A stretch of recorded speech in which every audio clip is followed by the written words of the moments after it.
Gracias, muy amables, muy buenos días. Es para mí un placer estar con ustedes el día de hoy en este Congreso Internacional de Desarrollo Social y Ciencias de la Salud de la revista Vitalia. El día de hoy voy a hablarles sobre el estado de soberanía alimentaria aquí en nuestro estado de Oaxaca, en México. ¿Dónde estamos y hacia dónde vamos? Mi nombre es Sabina López Toledo y soy profesora investigadora de la Universidad de la Sierra Sur de Oaxaca, México. Como una breve introducción, me gustaría comenzar diciendo que la soberanía alimentaria, como ya sabemos, es el derecho que tenemos todos los pueblos para poder decidir qué tipo de políticas, estrategias vamos a utilizar para poder producir, distribuir y consumir los alimentos y que además estos alimentos sean sostenibles y nutritivos. Por lo tanto, comenzamos con la primera pregunta de ¿dónde estamos? Bueno, como ya sabemos, México, así como la mayoría de los países de América Latina, es un país con una diversa producción, son países muy ricos, con unos climas agradables, benéficos para la producción de las distintas áreas. Específicamente en México, contamos con 32 entidades federativas, de las cuales estas 32 sobresalen ciertos estados del sur donde se realizan pues la agricultura, sobre todo de hortalizas, frutas y hortalizas. Este es el ejemplo de nuestro estado de Oaxaca que se encuentra al sureste de nuestro país. El estado de Oaxaca es el segundo estado con mayor cantidad de municipios, en total 570 municipios. Esto hace muy difícil su abordaje de manera general. Como ya sabemos, las poblaciones de América Latina tienen la característica de heterogeneidad en distintas características, hablando desde características socioeconómicas, demográficas, de consumo alimentario, de producción, bueno, son heterogéneas. Por lo tanto, ¿cómo estudiamos a un estado con 570 municipios donde dentro de un solo municipio ya podemos observar esta heterogeneidad, conviviendo familias con un nivel socioeconómico elevado, con pobreza extrema en la misma comunidad o con diferente estado nutricional, bueno, con una heterogeneidad grande? El estado de Oaxaca es caracterizado y reconocido a nivel mundial como Patrimonio Cultural de la Humanidad por su alimentación. Como vemos en estas imágenes, Oaxaca ha cobrado gran relevancia turística a nivel mundial en los últimos años debido a su riqueza cultural, a su riqueza gastronómica, tanto así que lo han nombrado como patrimonio. Pero, ¿qué está ocurriendo en la actualidad?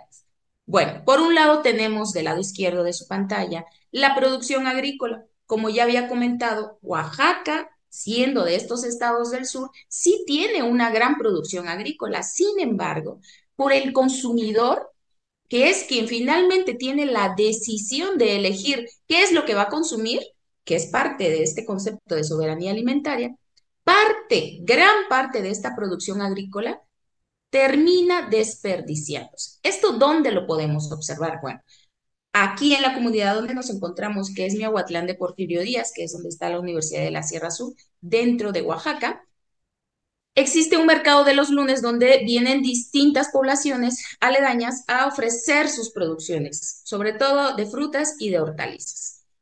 Hace algunos años, aproximadamente 10 años, toda esta producción se vendía. Los habitantes de esta comunidad compraban y los que venían a vender regresaban ya con una ganancia para poder volver a sembrar y continuar con esta producción. Sin embargo, lo que se está observando es que ya muchos de los productos en oferta al final del día se están mal vendiendo. Actualmente en Oaxaca está ocurriendo un proceso de transición nutricional, donde si bien ha existido un desarrollo socioeconómico, esto también ha impactado de manera negativa. Si las personas comienzan a tener trabajos, todos los integrantes de una familia todo el día, es más complicado preparar sus alimentos, ir a comprar sus alimentos. La industria alimentaria ve una ventana de oportunidad y llega con su oferta de diversos productos. En este caso, es lo que está en nuestro estado.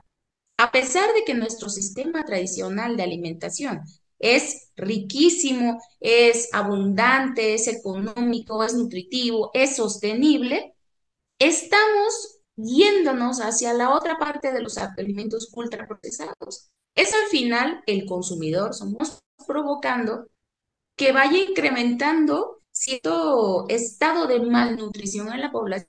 Aquí observamos el color azul del lado izquierdo en el primer gráfico. Del lado azul, ¿cómo comenzamos? Hablando del nivel socioeconómico, del ingreso familiar per cápita, específicamente, vemos que bajo comenzaba aproximadamente un 7%. Para la fase 2, que sería un año después, la mayor población pasó a este nivel bajo, llegando más del 70%. Es decir, ¿qué pasó aquí? Bueno, diversos factores, como ya todos lo sabemos, todos lo vivimos, se perdieron muchos empleos, fallecieron las cabeceras de las familias, bueno, diversos factores que influyeron en que de medio bajo, de medio alto, según su ingreso familiar, pasaron la gran parte al bajo.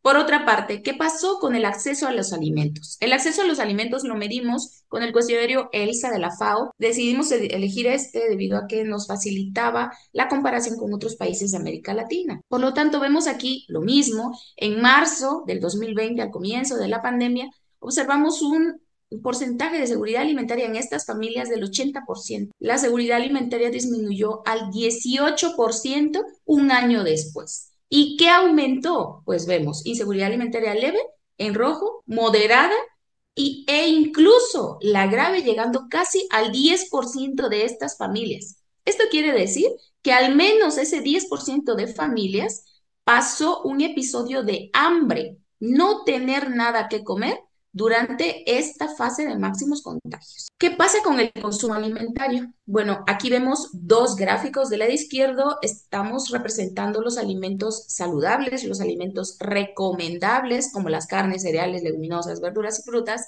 y del lado derecho aquellas que no lo son, que no son saludables, no son recomendables. Por ejemplo, gaseosas, alimentos superfluos, azúcares y bebidas alcohólicas. Estos gráficos son impactantes para nosotros, ya que observamos del lado izquierdo los alimentos saludables como de la fase 1 que está en azul, disminuyeron significativamente hacia la fase 2. Vemos las carnes, los cereales, las leguminosas, las verduras, únicamente en frutas.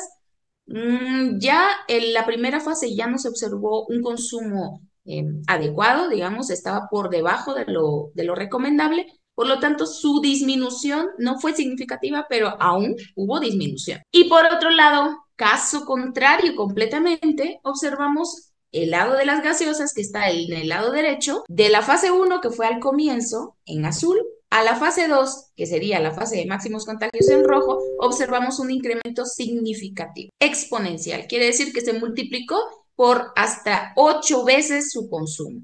En el caso de las gaseosas se triplicó. En el caso de los superfluos se triplicó. En el caso de los azúcares se quintuplicó. Y en bebidas alcohólicas es un caso que llama la atención y que seguramente ustedes lo podrán asociar con su realidad en el momento de aislamiento. ¿Qué pasó aquí? Al comienzo había un consumo de raciones de bebidas alcohólicas al día casi de cero, ¿no? Ahí había, pues como es una media de las 500 familias, 0,4. Media ración al día. Y esto existía más en los hombres que en las mujeres. Bueno, sí, está bien, lo podemos relacionar con la realidad. Pero ¿qué pasa un año después, cuando ya llevamos un año en aislamiento? Ya estaban ocurriendo otras situaciones estresantes, fallecimientos e incluso infecciones en los familiares cercanos, bueno, diferentes situaciones que llevaron a esta población, a estas 500 familias, a consumir una ración y media de alcohol al día. Y además se perdieron esas diferencias por género. Es decir, tanto hombres como mujeres tenían un consumo de una ración y media al día de bebidas alcohólicas. Esta sería nuestra situación, pero entonces, ¿a dónde vamos y qué estamos haciendo en el estado de Oaxaca? Principalmente desde la Universidad de la Sierra Sur en Miahuatlán de Porfirio Díaz. Hablando de esta Sierra Sur, que es una de las 8 regiones de nuestro estado, se identifican diferentes productores de hortalizas. Les platicaba al comienzo que vienen aquí, que sería la cabecera municipal, a vender, a ofertar sus hortalizas. Aquí podemos ver en este mapa cuáles son los diferentes ofertadores.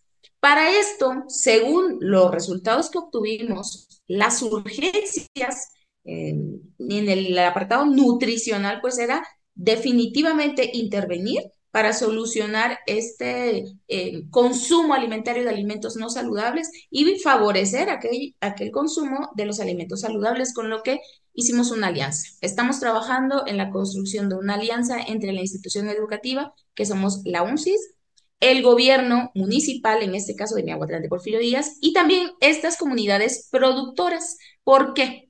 Identificamos ciertas características. En cuanto a la producción agrícola, no existe un diagnóstico que le dé visibilidad a estos productores y los empodere para poder distribuir mejor su producción, para poder ofertar su producción, para poder tener esa visibilidad, ¿no? Por otro lado, la oferta de alimentos ultraprocesados es altísima, con lo que lo primero que estamos llevando a cabo es una evaluación del estado nutricional y seguido de esto, con ayuda de nuestros estudiantes del área de la salud, una educación nutricional en todos los grupos etarios, en todos los niveles educativos de la población. En cuanto al tema del desperdicio, lo que estamos aplicando en la universidad son talleres para aquellos productores de transformación de alimentos, para que aquel desperdicio que tienen, para aquellos alimentos, frutas, verduras, hortalizas que no logran vender, puedan transformarlos utilizando conservación de alimentos, por ejemplo, deshidratación, y puedan guardarlos y ofrecerlos y que eso no signifique una pérdida económica para ellos, sino al contrario, una ganancia extra. Y en cuanto a los sistemas tradicionales de alimentación, el rescate de esos alimentos que forman parte de nuestra cultura alimentaria tan rica, entre ellos la entomofagia. Nosotros consumimos diferentes insectos en el estado y cada vez hemos ido dejándolos de lado. Sabemos que la entomofagia es una de las alternativas eficientes que la FAO recomienda como sostenible, como nutritiva, con lo que queremos recuperarla, que aún seguimos consumiéndola, pero ya en menor cantidad, creando estas granjas de entomofagia, dándoles estos cursos a la población que lo requiera, que tenga el espacio, que tenga esa cantidad de terreno, esas herramientas que se puedan necesitar, que realmente la mayoría lo tiene. Y bueno, a grandes rasgos, esto sería el a dónde vamos, ¿no? Hablar de que esta situación se puede replicar, obviamente adaptándolo a cada población. Es decir, podemos hacer nuestro diagnóstico, seguramente encontraremos cualquier otra comunidad de América Latina, y después, ¿cómo lo vamos a abordar? Pues uniendo tres actores de la población es como tendremos unos mejores resultados. Les agradezco mucho la atención y la oportunidad.